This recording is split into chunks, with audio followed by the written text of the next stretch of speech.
Dans ce chapitre, nous allons parler de la couleur. Mais avant tout, regardons la psychologie des couleurs. En effet, l'influence des couleurs est très forte sur notre cerveau, sur notre ressenti, sur l'image, sur le message que nous allons faire passer. On pourrait classer les couleurs en deux très grandes catégories, les couleurs chaudes et les couleurs froides. Les couleurs chaudes vont représenter la passion, la joie, l'enthousiasme, la puissance, l'énergie. On va passer du rouge, orange jusqu'au jaune, tandis que les couleurs froides vont représenter le calme, la stabilité, le professionnalisme, la fiabilité. D'ailleurs, regardez les icônes sur votre smartphone, elles sont souvent dans les tons bleus. Bleu jusqu'au violet et vert de l'autre côté sont les couleurs froides. Regardons-les un petit peu en détail. Le jaune stimule le processus mental et le système nerveux, active la mémoire. C'est une couleur très gaie, la plus gaie du spectre des couleurs. Le vert va nous créer une sensation d'apaisement. Il détend mentalement et physiquement, aide à soulager la nervosité, l'anxiété, offre un sentiment de renouveau et d'harmonie. Le bleu crée un sentiment de calme. Bien que considéré comme une couleur froide, il favorise la productivité.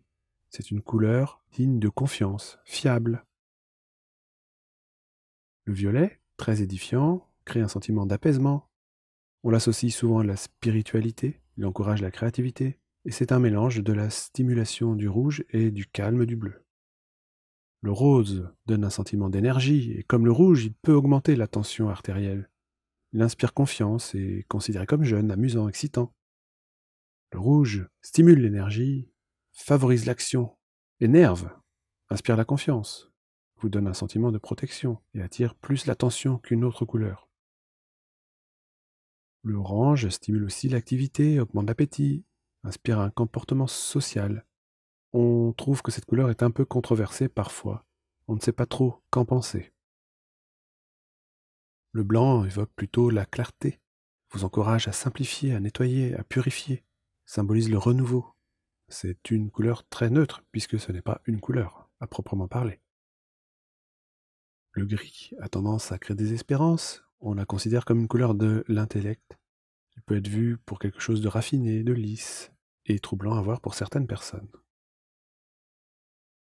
Le noir, considéré comme une couleur reposante, bien que, comme le blanc, ce ne soit pas une couleur, évoque le pouvoir aussi et l'autorité. Sur une très grande surface, ça peut être accablant. On peut s'en servir pour évoquer des émotions fortes, violentes. Vous avez vu rapidement ici que les couleurs vont impacter considérablement le travail de graphiste que vous aurez à faire. Il faudra donc en tenir compte.